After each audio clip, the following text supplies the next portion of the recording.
Assalamualaikum teman-teman semua, selamat pagi, ketemu lagi sama aku Kena.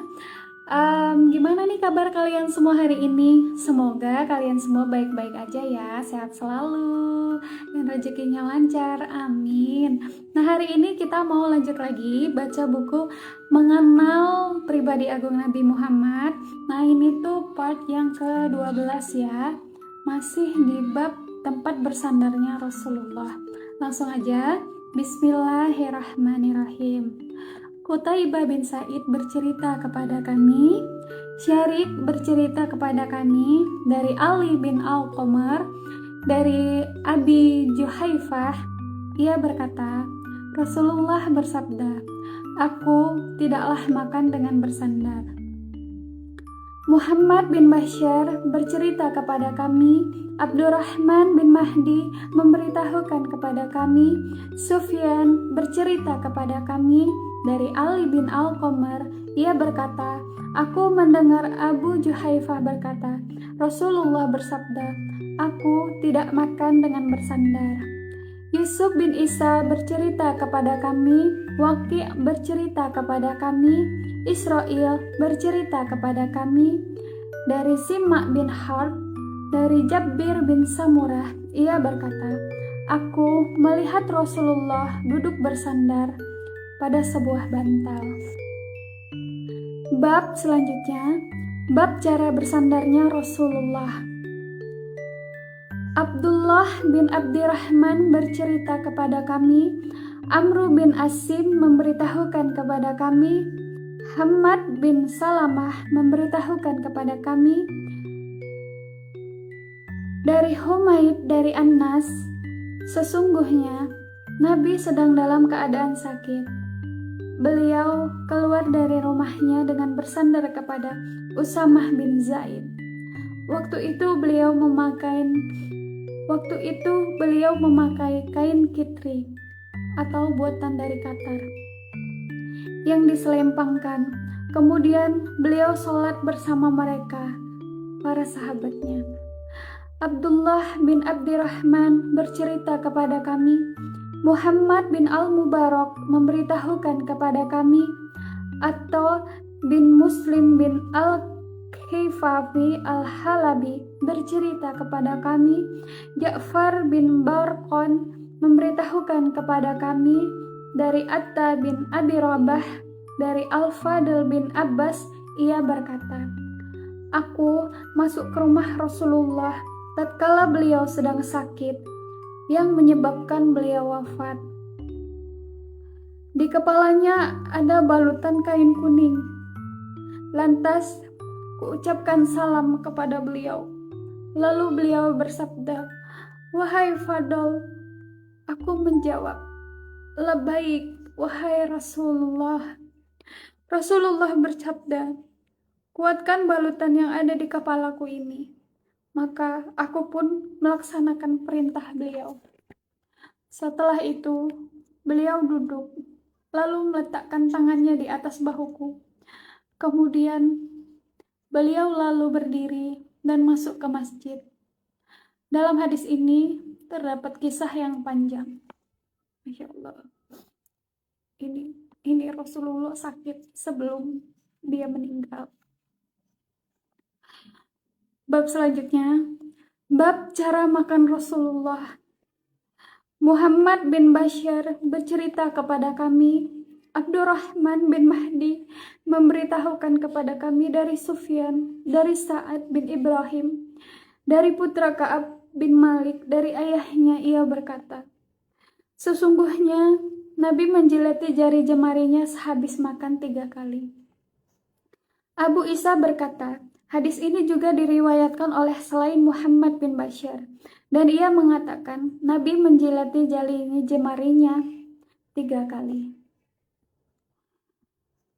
Al-Hasan bin Ali bin Al-Khalal bercerita kepada kami, Affan bercerita kepada kami, Hamad bin Salamah bercerita kepada kami, dari Sabit, dari Anas, ia berkata, apabila Nabi selesai makan, beliau menjilati jari jemarinya yang 3.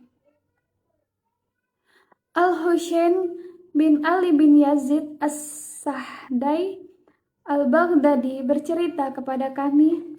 Yakub bin Ishaq yakni Al-Hadrami bercerita kepada kami dari Syu'bah, dari Sufyan Ats-Tsauri, dari Ali bin Al-Qamar, dari Abu Juhaifah, ia berkata, Nabi bersabda, aku tidak makan dengan bersandar.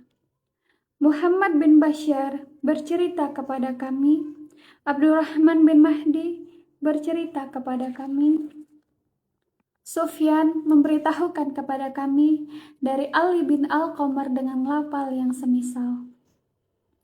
Harun bin Ishaq Al-Hamdani bercerita kepada kami, Abdah bin Sulaiman bercerita kepada kami dari Hisyam bin Urwah, dari putra Ka'ab bin Malik, dari ayahnya, ia berkata, Rasulullah makan dengan jari jemarinya yang 3 dan menjilatinya. Ahmad bin Mani' bercerita kepada kami, Al-Fadl bin Dukaim bercerita kepada kami, Mus'ab bin Sulaim bercerita kepada kami, ia berkata, aku mendengar Anas bin Malik berkata, Rasulullah datang dengan membawa kurma. Lalu aku melihat beliau makan dalam keadaan duduk di atas pantatnya, dengan menekuk kedua lutut serta dengan menekuk kedua lututnya karena rasa lapar. Bab selanjutnya, jenis roti yang dimakan Rasulullah. Muhammad bin Al-Mutsanna dan Muhammad bin Bashir bercerita kepada kami.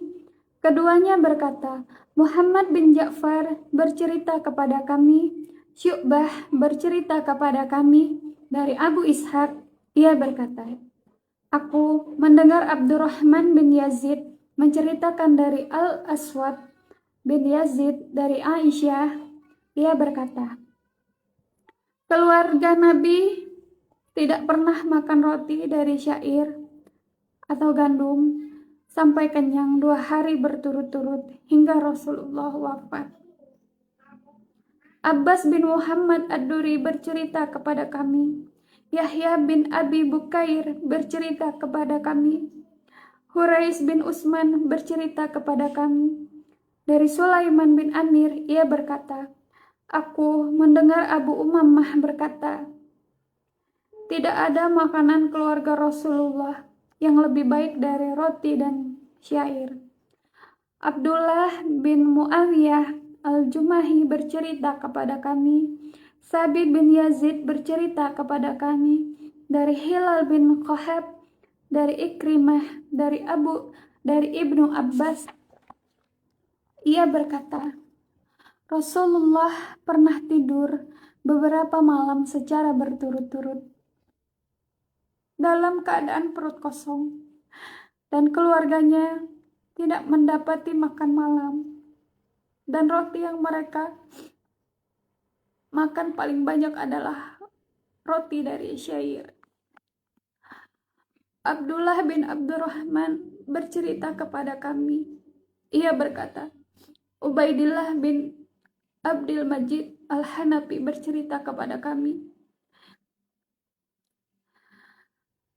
yakni bin Abdillah bin Dinar bercerita kepada kami, Abu Hazm bercerita kepada kami dari Syahl bin Sa'ad bahwasanya pernah dinyatakan kepadanya, apakah Rasulullah pernah makan naki atau gandum putih yang halus? Maka Syahl pun menjawab, Rasulullah tidak pernah melihat naka hingga bertemu Allah.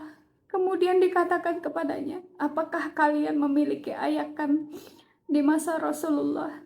Syahl menjawab, kami dulu tidak memiliki ayakan. Dikatakan kepadanya, lalu apa yang kalian perbuat dengan gandum tersebut? Syahl menjawab, kami meniupinya hingga berterbangan. Lalu kami basahi, setelah itu kami jadikan adonan.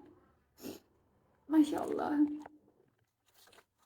Hidup Nabi itu sederhana sekali ya teman-teman.